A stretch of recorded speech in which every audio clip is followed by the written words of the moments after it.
இந்த மகாத்மா காந்தி தேசிய ஊரக வேலை உறுதி சட்டத்தை மாற்றி விபிஜி ராம்ஜி என்கிற பெயரில் புதிய சட்டத்தை அவர்கள் உருவாக்கி இருக்கிறார்கள்.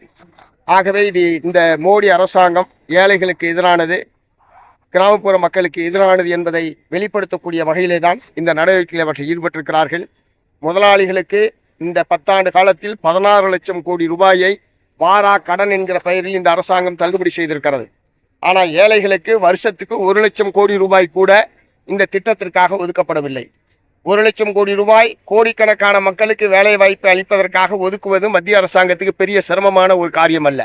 ஆனால் மாநில அரசாங்கத்தின் மீது பழியை போட வேண்டும் என்பதற்காகவே ஏற்கனவே கடுமையான நிதி நெருக்கடியில் சிக்கி தவிக்கக்கூடிய மாநிலங்கள் 40% நிதியை மாநில அரசாங்கங்கள் ஒதுக்க வேண்டும் என்று ஒரு புதிய சட்டத்தை அவர்கள் இப்போது குறிப்பிட்டிருக்கிறார்கள்.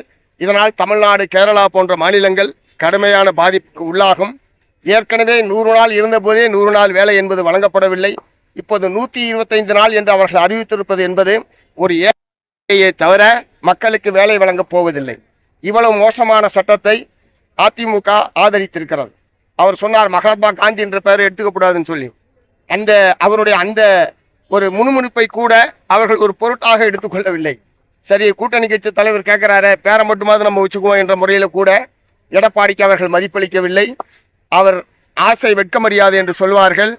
எடப்பாடி அவர்களுக்கு இப்போது எப்படியாவது முதலமைச்சர் நாற்காலியை பிடிக்க வேண்டும். அதற்கு யார் காலை பிடித்தாவது, என்ன விதமான விலையை கொடுத்தாவது எப்படியாவது ஆட்சியை கைப்பற்ற வேண்டும் என்கிற அந்த நோக்கத்தை தவிர வேற எந்த நோக்கமும் இல்லாமல் பிஜேபி அரசாங்கம் எதை கொண்டு வந்தாலும் எதை செய்தாலும் கண்ணை மூடிக்கொண்டு ஆதரிப்பது என்கிற நிலைப்பாட்டை எடப்பாடி அவர்கள் எடுத்திருக்கிறார்கள். அது இந்த பிரச்சனை என்பது தேர்தல் சம்பந்தப்பட்ட பிரச்சனை அல்ல. தமிழகத்தினுடைய முன்னேற்றம், கோடிக்கணக்கான மக்களுடைய வேலை வாய்ப்பு, வாழ்வாதாரம், அதிலே இப்படி ஒரு நிலைப்பாட்டை அதிமுக எடுத்திருப்பது என்பது வன்மையான கண்டனத்துக்குரியது. இந்த புதிய சட்டத்தை, விபிஜி ராம்ஜி என்கிற புதிய சட்டத்தை திரும்ப பெற வேண்டும். மகாத்மா காந்தி பெயரிலான அந்த பழைய சட்டத்தை திரும்பவும் நடைமுறைப்படுத்துவதற்கு ஒன்றிய பிஜேபி அரசாங்கம் முன்வர வேண்டும். அதுவரை கூட்டணி கட்சிகளின் சார்பில் இந்த போராட்டம் தொடர்ந்து நடைபெறும் என்பதை தெரிவித்துக் கொள்கிறேன். அதிமுக தொகுதி பங்கீடுலாம் நேற்று நடைபெற்றுச்சு. நம்ம சைடு இந்த எலெக்ஷன்ல எந்த மாதிரி டிமாண்ட் வைக்க போறீங்க? சீட்டு அதிகமா கேட்க போறீங்களா? அதிமுக தொகுதி பங்கீடு முடிஞ்சிச்சுன்னு யார் சொன்னது? அதிமுக பொதுச் செயலாளரும் சொல்ல, பிஜேபி தலைவரும் சொல்ல.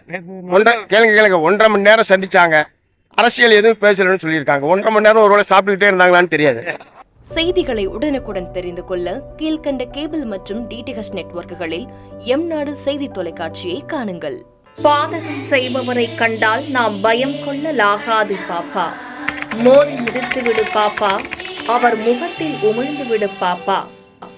அண்மை செய்திகளை உடனுக்குடன் தெரிந்து கொள்ள இணைந்திருங்கள் எம்நாடு தொலைக்காட்சியுடன்.